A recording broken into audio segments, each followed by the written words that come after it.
welcome back to the 7 o'clock show. We're live with you guys at home until 8. And our gorgeous guests tonight are entrepreneur Gavin Duffy and singer Lisa Lum.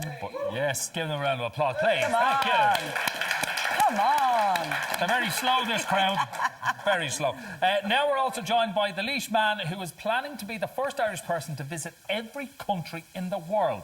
Gary O'Keeffe. But you're welcome. Thank you very much. By the way, if there's any other Irish person that has done all the countries, yes, I'm going to be the first Abbey Leagues person to do it. Right, okay. Right. The challenge. And if anybody else in Abbey Leagues has done it, you're the first person in your house. Exactly.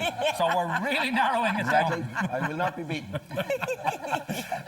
It's good to have you here. But tell us about this One Eye on the World tour that you're doing and why you're doing it. Where did the notion for it come from? Well, I suppose originally, back a good few years ago, I was lucky enough to have an honorary Laois man take me to his home country of Namibia. We were sitting in a campsite one night in Namibia, which is a beautiful place, and he said, you know, there are people mad enough to ride motorbikes from Cape Town to Cairo. I said, that's actually a great idea. So that was the first step. I did it for charity because originally, back a few years ago, I'd lost an eye in an accident, which I got a lot of sympathy for, I can tell you. I'm sure you did. I did. And you said that with a sarcastic tone. Yeah. And a friend of mine and myself managed to do it, and he had glasses, so we called him 4 eyes. 1 and 4 became 5. Wow, nice friends. 5 eyes in Africa, and he didn't come in the wind-up because he couldn't, but that's where the idea came from. So the sarcasm wasn't lost. The idea is now, for the next trip, we're calling it oneeyeontheworld.com. Okay. Well, why are you doing this challenge? This is just... Well, I suppose I've always been obsessed with travelling. You know, I get a big buzz from it. Yeah. From a business point of view, it's great. Our company is Canduco. We're a can-do type company. Right. It sells well. People like the challenge of getting involved with us. A couple of great sponsors are coming involved with us as well. Mm-hmm. So it's just a great challenge. You also learn so much from travelling. You know, people tell you, it's an old saying that travel broadens the mind. It more than broadens the mind. It just educates you that you're not particularly right or wrong. You know, dogs bark, sheep baa, and people are just people. Okay. Now, you did mention you lost your eye in a farming accident. Didn't find it yet.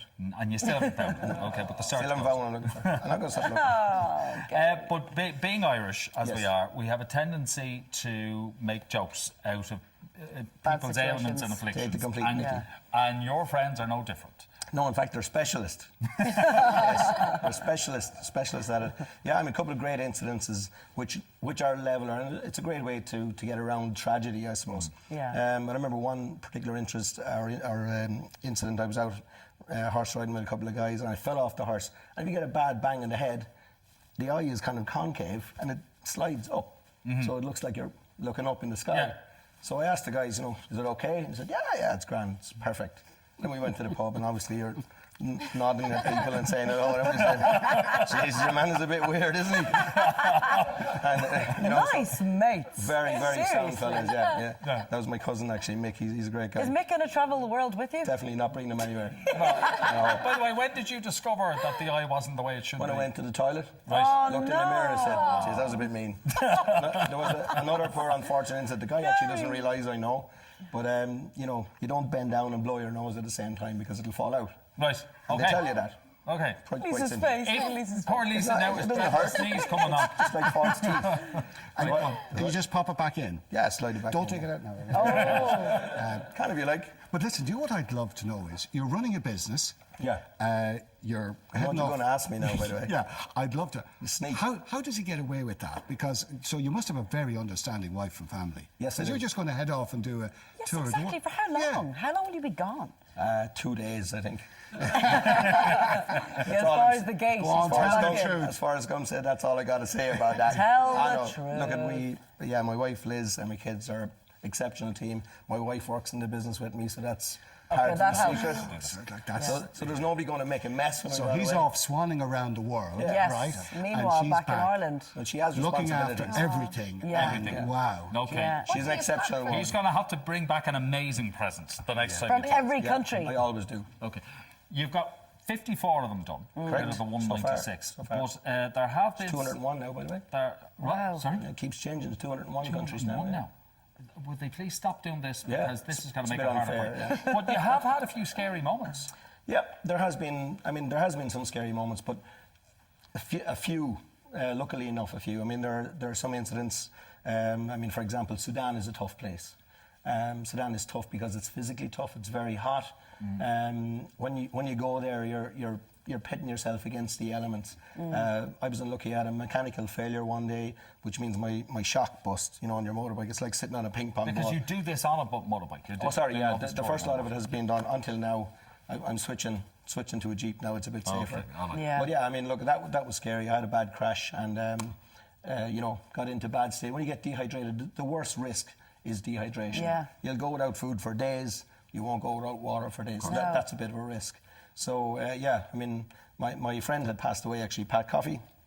Super guy, super incident in my life. I was very upset, And I'm sitting at the side of the road kind of saying, I know I'm in trouble. And looking up to the sky, I said, look, if you're up there, this would be a good time to pull a few strings. And just as I said that, I hear a buzz and I think maybe I'm dying. Maybe he's actually bringing me up. But then 2 army jeeps came, like you see in the movies, with the guns on the side. I said, look, I didn't mean that quick. yeah. Let's not get too carried away. Yeah, that was a little bit of a scary moment, but thankfully he sent them down to help me. Good, he was looking after you. Now, with Gavin on the couch, I have to ask you, how are you funding this? Or are you looking for Gavin? Dragon's couch. He did make a pitch earlier on. Did he? It was a good pitch too. Very nice, yeah. Very luckily for Gavin, this is the first opportunity he's had to pitch to me. So, Good man, I love it. Well done. Okay, the honest truth is, it's we have some funders on, brilliant guys like Dermot Hughes and Adrian down in Winch and Recovery, brilliant lads that are coming on to help us.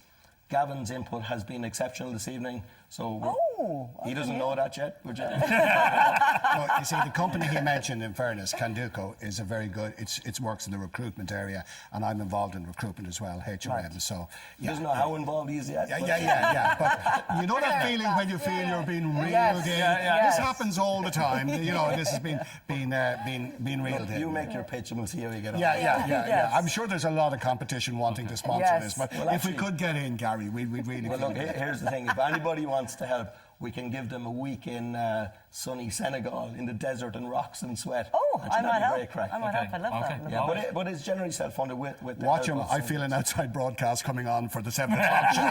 He's dangerous. Here we are in Senegal. Yeah. Well, you know what they say, Gavin? Always be selling. Yes. And is that our your couch next will stop? travel. The Senegal, my next stop. My next phase starts in October, hopefully, if everything goes equal.